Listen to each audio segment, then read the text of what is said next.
Only a high school diploma? Dropping out of middle school is kind of sketchy, isn't it? Look, there's a reason for that. No need to explain. Our worlds are just different, okay? You don't have to put it like that. I'm married, 33 years old. I have been married to my husband David for 10 years. We have a first-grade daughter named Betty, making us a family of 3.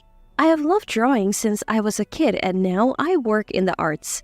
Currently, I'm pregnant with our second child. As my belly grows, each day becomes increasingly challenging. Despite his busy schedule, David tries to come home early. He even takes time off work to handle chores and childcare for me. Life was good for our little family, but something started bothering me recently. We live on the first floor of a high-rise apartment building. The other day, while coming back from shopping, I saw a woman moving into our building. Turns out she's Emma, a classmate from middle school. I hadn't seen Emma since a get-together right after middle school. When she noticed me, she said, "Wait, Mary? You live here too?" "Yeah, what about you? Moving in today?" Apparently, Emma had just moved into the building. Her face fell when she realized I was also a resident. Living in the same high-rise as a dropout? Unbelievable. You see, I'm a dropout just like Emma said. I had reasons not to pursue further education after middle school, but I never told Emma. Last time we met, Emma had mocked me for being a high school dropout, and it seemed like nothing had changed. She was still belittling me. Annoyed, I listened as Emma continued, "So what floor are you on? I'm on 35. I realized Emma was trying to show off based on the floor number in the apartment building. I answered truthfully, "I'm on the first floor." Hearing this, Emma's face lit up with smug satisfaction. "First floor? Makes sense. You're a dropout after all. I'll have to invite you up to my 35th floor place sometime. Great views, you know." Emma continued to boast. Emma apparently worked at a major corporation after graduating from college up until last year.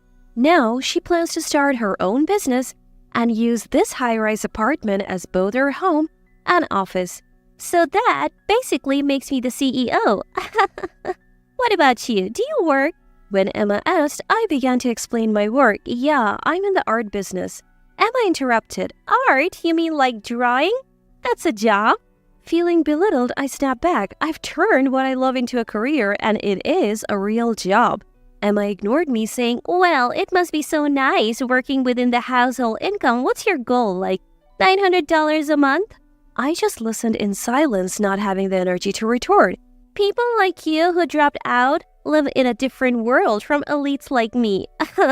Just then, David and our daughter Betty, dressed in work clothes, walked up. "Mom." "Oh, Mary, do you know each other?" When David spoke to me, Emma looked up and down and laughed. "Is this your husband in work clothes?"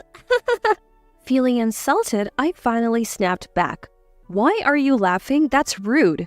Emma continued unapologetic. "I wasn't laughing.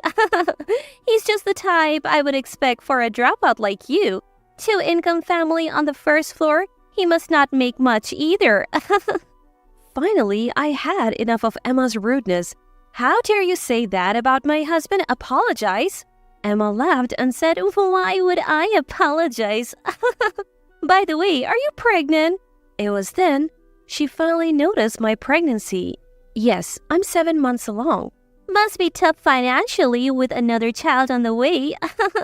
"Can you even afford to live here?" I didn't want to hear any more of Emma's snide comments. I grabbed David and Betty and headed home. Emma called out after us, "See you. Come up to the 35th floor if you ever want a good view." But I ignored her and went inside. I couldn't shake my anger at Emma all day. Why did she have to say those things? That night, after Betty had gone to sleep, David asked me what had happened. I told him about Emma, how she had made fun of me for being a dropout and belittled my work. David's face turned red and he seemed even angrier than I was. David knew about my past, including the fact that I dropped out of school and chose to marry me with a complete understanding of who I am. We decided to keep our distance from Emma since the anger towards her didn't seem to subside for a while. Luckily, we didn't run into Emma for a month, allowing us to live our lives peacefully. Then one day, we received a postcard for a school reunion. I still get along well with my middle school friends, so after getting a few messages about meeting at the reunion, I decided to go. While I looked forward to catching up with friends, I was also a bit concerned about running into Emma and hearing her unwelcome comments. But thinking that after having a baby, I would have fewer chances to meet my friends, I set aside my worries about Emma and decided to attend the reunion, and then the day of the reunion arrived. The reunion took place in a rented hotel ballroom.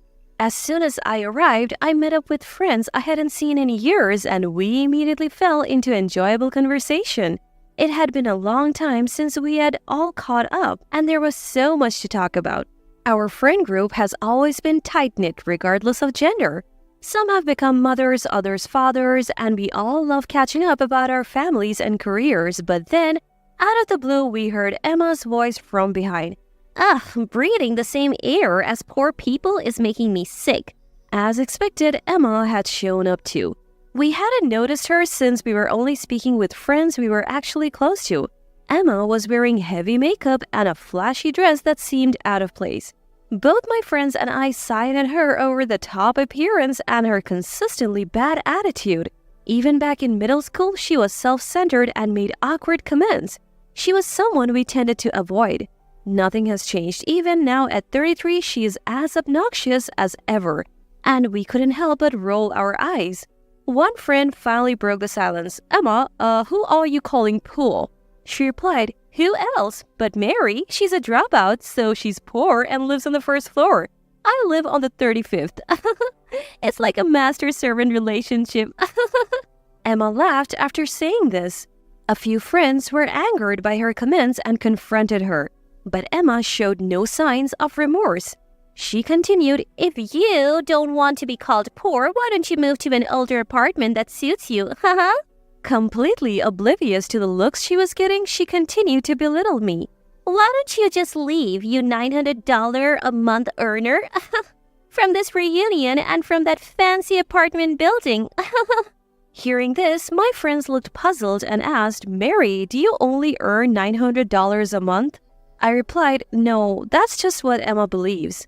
While we were talking, Emma interrupted, what are you two whispering about? Mary's living comfortably on her husband's income, doing a part-time job because she's a dropout, and I am a CEO. That's when a male classmate nearly spoke up. Emma, do you not know Mary is a well-known artist? Upon hearing this, Emma looked baffled and asked, an artist? Who cares? I decided to come clean with Emma, not wanting to let her arrogance ruin the mood of the reunion any further. I actually studied art in France, right after middle school. I didn't complete a formal program, so you could say I dropped out. Upon hearing this, Emma scoffed. What? France? Studying? Art is just a hobby, isn't it? You're still a dropout who ran away because you didn't want to study.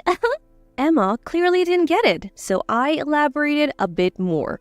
I spent several years training, and now I manage an art gallery while also creating my own works. Believe it or not, I have fans and have even held my own exhibitions. Some classmates here have even bought my art. In reality, I was a young artist known within certain circles. After training in France, I returned to New York and kickstarted my career as an artist, which finally blossomed in recent years. As for David, we met at one of my exhibitions and clicked instantly, which led to marriage. Even with all this explanation, Emma still didn't seem to get it. Come on. An exhibition is still just play, right? I am a CEO. I'm clearly winning here. Exasperated, I replied, this isn't about winning or losing, Emma. You may think I'm foolish for pursuing art, but I take my work seriously. Emma, not wanting to concede, fired back, then why are you living on the first floor? If you're making that much money, you should be living on a higher floor. There is a reason we are living on the first floor, I explained. We were on a different floor before, but given that I'm pregnant and elevators can take forever here, we moved to the first floor for convenience. Emma seemed unwilling to accept my explanation. My friends all knew about my career and even classmates I wasn't particularly close to had heard I was an artist. Emma probably never considered that possibility given that she had zero interest in art and looked down on me for being a dropout. And I had another secret. Just as I was about to reveal this, I saw David and Betty at the entrance. "Mom!" Betty comes running towards me, followed by David chasing her from behind. David, scratching his head, says, Sorry about that, got pulled into some work stuff. Brought Betty along too. While David and I were talking, Emma blurted out, "Wait, who is this handsome man, your husband? He was in work clothes last time. Why the suit now?" David was indeed dressed sharply today. Emma couldn't take her eyes off him, so different from the work clothes she saw him in before. David began greeting my friends. Thank you for always being kind to my wife. Is everything to your satisfaction? Please let us know if there is anything you need. Just then, the organizer rushed over. Thank you for providing this venue for free. The food and drinks are top-notch. Really, thank you. The truth was, this hotel belonged to David's parents, and he was now the CEO. David had generously offered the venue free of charge for the reunion. Emma's face turned pale upon hearing this. "You are a CEO's wife?" She had looked down on me as poor, but here I was, an artist and a CEO's wife. Emma seemed to be in complete shock. "Why are you, a dropout, married to someone this wealthy, when an elite like me is still single? What did you do to pull this off?" Emma challenged me with a tone of bitterness. David finally noticed Emma and said, Oh, we have met before. Sorry for being in work clothes the last time. I was helping with a neighborhood cleanup. As the owner of the high-rise apartment, it's important to maintain good relations in the community. Emma's face turned pale. "Wait, you own that high-rise? Your family owns it?" In fact, David owns that high-rise. His family has been wealthy for generations, involved in hotel management and owning multiple properties. We live in one of those properties, the high-rise in question. Emma stood there stunned, unable to come up with a retort. David added, Oh, by the way, we would like to invite you to the penthouse sometime. It has a great view. You can even see the Empire State Building. Emma was shocked again. "The penthouse? But don't you guys live on the first floor?" Hearing that, I decided to tell her the truth. "I told you before, I'm pregnant, so we made the first floor our home as well. Basically, both the penthouse and the first floor are ours." Emma was speechless, her body limp with disbelief. With that, I noticed that the friends around us had gone silent, listening intently to our conversation. Feeling like I had ruined the atmosphere of the reunion, I began to head for the exit with David and Betty in tow. As I was leaving, Emma mumbled, "A dropout acting so cocky." I turned to my daughter, who could probably hear Emma's comment. "What matters most is what's inside. Never look down on people." Betty nodded and cheerfully replied. Then Betty turned to Emma and said, "Emma, if you keep making faces like that, happiness will run away from you." Everyone in the room burst into laughter. The atmosphere improved, but Emma, now a laughingstock, ran out of the venue blushing. The reunion proceeded in good spirits, and I enjoyed the rest of the evening with my friends. They too had been mistreated by Emma in the past, so Betty's last word made everyone feel relieved. Months passed and we never encountered Emma at the high-rise again. So one day when David came home, he told me that Emma had finally moved out of the luxury high-rise. According to David, turns out Emma had been skipping rent for 3 months. I even had a lawyer come in to issue an eviction notice. She then skipped town almost overnight. Hearing this, I was floored. David mentioned that the room Emma had rented was left just as it was, furniture, clothes, and all. Apparently, she took her expensive stuff and computer but left everything else as it is. At first, I suspected something shady, but soon after, I got an update on Emma from a friend. Turns out Emma was pretending to be a successful entrepreneur, but in reality, she was practically jobless. She had some savings from her corporate days, allowing her to live comfortably for a while. But of course, that lifestyle couldn't last. She couldn't pay the rent anymore and had to move out. She didn't even have another place lined up, so she left her furniture and clothes behind because she didn't have the money to dispose of them. Learning the truth, I was thoroughly disgusted by how Emma remained a burden to others till the end. Emma has such a terrible personality that even in her crisis, she has no friends or colleagues who would help her. Now she's living alone in an old apartment. She's scraping by with part-time jobs to make ends meet. She used to brag about being a lead and look down on me, a college dropout. I bet her pride is shattered now. I can only hope that she learns to live a more humble and earnest life going forward. As for me, I continue to enjoy my life painting pictures and spending time with my daughter and husband. Our family of 3 gets along wonderfully, and I'm excited that we will soon become a family of 4, including the baby on the way. I intend to keep doing everything I can to protect my family's happiness.